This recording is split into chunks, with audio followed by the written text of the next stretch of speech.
Sir ఇంతవరకు మీరు మామూలుగా ఇటు సైడ్ ఈ ఫీల్డ్‌కి రావడానికి రీజన్ ఏంటి? ఎట్లా ఇక్కడికొచ్చిన తర్వాత ఏంటి మీ అనుభవం చెప్పారు. ఒకసారి మీ కాలేజ్ లైఫ్‌లోకి వెళ్ళిపోదాం సార్. తప్పకుండా. సో, మీరు ఒక ఎంబీబీఎస్ అయిపోయిన తర్వాత ఆర్థో సైడ్ రావాలని ఎందుకు అనిపించింది? ఎందుకంటే అసలు ఈ క్వెషన్ అడుగుతా ఉన్నాను. ఈ ఎముకలు ఇరిగినా అదంతా చూసినా బ్లడ్ ఇవి చూస్తేనే కంగారు పడిపోతా ఉంటాం, భయపడిపోతా ఉంటాం. అసలు ఆర్థో సైడ్ రావాలనేది ఎందుకు రీజన్? అంత స్పెసిఫిక్ రీజన్ ఏం లేదమ్మా. ఫ్రాంక్‌గా చెప్పాలంటే అంటే నేనేదో మెలోడ్రామాటిక్‌గా ఇలా జరిగింది అలా చెప్పదలుచుకోలేదు. ఓకే. అంటే ఎందుకంటే మా ఫ్యామిలీలో నేను ఫస్ట్ జనరేషన్ డాక్టర్. సో మనని పెద్ద గైడ్ చేయడానికి ఎవరు లేరు. అంటే ఇలా చేస్తే బాగుంటుంది నాన్న, ఇలా చేస్తే బాగుంటుంది అని గైడ్ చేయడానికి ఎవరు లేరు. ఒకటి మా ఫాదర్కి క్లోజ్ ఫ్రెండ్ డాక్టర్ జి అరవిందం గారని రాజమండ్రిలో ఉన్నారు. సో చిన్నప్పటి నుంచి అంకుల్ని చూస్తున్నాను.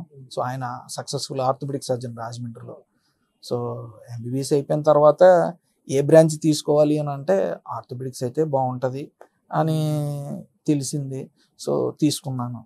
సో ఇక్కడ ఏంటంటే సింపుల్ ప్రిన్సిపల్ ఏంటంటే తీసుకున్న తర్వాత దాన్ని మనం దాన్ని లైక్ చేయాలి, దానిలో వర్క్ చేయాలి.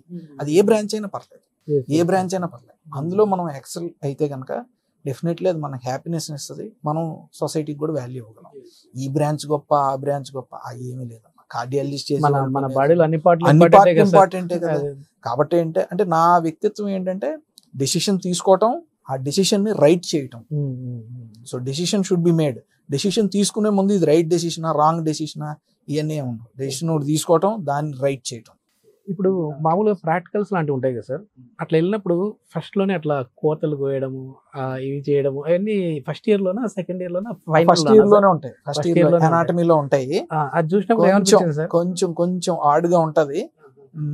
అలవాటైపోతుంది. ఓకే, అలవాటైపోతుంది. మీ దగ్గర ఇక్కడికి వచ్చిన తర్వాత ఒక బోన్ చూశాను sir.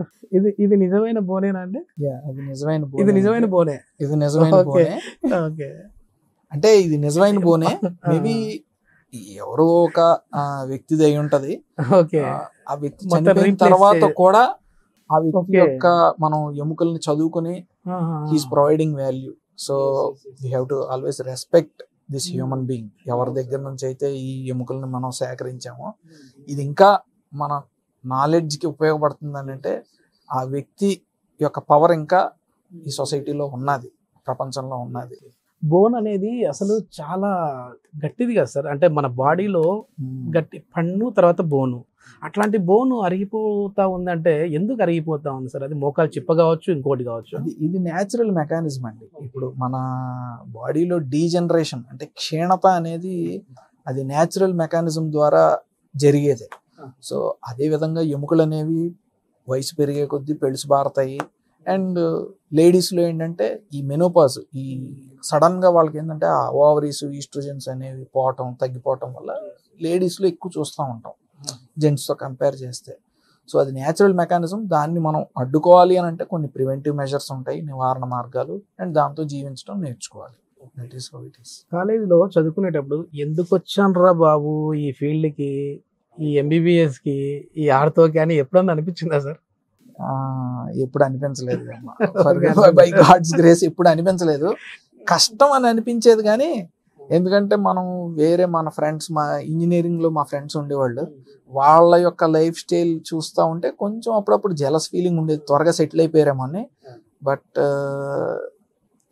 Now after middle age అంటే 40 years తర్వాత I feel very happy that నేను ఈ ఫీల్డ్ తీసుకున్నానని. తర్వాత జీవితంలో ఒక పని ఎంత కష్టమైతే దాని తర్వాత అది సాధించిన తర్వాత అంతా మనకి హ్యాపీనెస్ ఇస్తుందమ్మా. సో ఈజీ గోల్స్ కన్నా I always feel difficult goals ఉండాలి. అండ్ దాన్ని రీచ్ అవటంలోనే మనకి value of life, meaning of life దొరుకుతుంది. సార్ లైఫ్ స్టైల్ అనేది చాలా చేంజ్ అయిపోతాం సార్ ఒకప్పటికి ఇప్పటికి. మీరు స్టార్టింగ్లో అంటే కెరియర్ మొదలు పెట్టేటప్పుడు కావచ్చు, లేదంటే మీ ఆర్థోకి సంబంధించి ఫస్ట్ స్టార్టింగ్ వచ్చినప్పుడు కావచ్చు, ఇప్పటికి కావచ్చు, అంటే పేషెంట్లు ఏ కాస్తో ఎక్కువ వస్తూ ఉన్నారు, ఇప్పుడు ఏ కాస్తో వస్తూ ఉన్నారు? ఈ యాక్సిడెంట్లు అనేవి ఎప్పుడూ ఉన్నాయి అండ్ పెరుగుతూనే ఉన్నాయి. ఈ అసలు మనం ఒకసారి హైవేలు, తర్వాత ఈ వెహికల్స్ ఇవన్నీ వచ్చిన తర్వాత అసలు యాక్సిడెంట్లు ఆపటం అనేది చాలా కష్టతరం అవుతుంది. మనకున్న రోడ్స్ కానీ ట్రాఫిక్ కానీ. దీంతో పాటు ఆర్థోపెడిక్స్లో ఏంటంటే మోకాలు నొప్పి, భుజం నొప్పి, తొంటి నొప్పి. సో ఇవన్నీ కూడా బాడీలో అరుగుదల క్షీణత వల్ల వచ్చినాయి. కానీ దాంతోపాటు ద మోస్ట్ కామన్ కంప్లైంట్స్ ఇవే, యాక్సిడెంట్స్, జాయింట్ పెయిన్స్. అండ్ ఇంకొంతమంది నేను గమనించింది ఈ మధ్యన రొమటాయిడ్ ఆర్థరైటిస్ ప్రివలెన్స్ కూడా, కీళ్లవాతం కూడా ఈ మధ్యన బాగా పెరుగుతుంది ఓకే. మన పాపులేషన్ లో. ఒక మిత్ ఉంది సార్ కీళ్ళవాతంకి. మీరు పులుపు ఎక్కువ తింటే లేదంటే గోంగూర ఎక్కువ తింటే కీళ్ళవాతం వస్తుంది, అక్కడ జాయింట్స్ అని పట్టేస్తాయి అని అంటుంటారు కదా, అది నిజమేనా? ఏమైనా పులుపు పదార్థాలు తింటే? అట్లా ఏమి లేదమ్మా, మనకి ఈ డైట్ వల్ల వస్తుంది అని చెప్పలేము. బట్ ఏమవుతుందంటే diet is mostly some times మనకి కొంత జీన్స్ లో ఉంటది. ఈ వాతం అనేది జీన్స్ లో ఉంటది. ఏదన్నా ఒక పర్టికులర్ ఫుడ్ తిన్న తర్వాత, లేదంటే ఎక్కడికైనా ఎక్స్పోజ్ అయిన తర్వాత, ఏదైనా గాలిలో దీనికి ఎక్స్పోజ్ అయిన తర్వాత సడన్ గా మన జీన్స్ యాక్టివేట్ అయ్యి ఈ ఆటో ఇమ్యూనిటీని ట్రిగ్గర్ చేస్తాయి.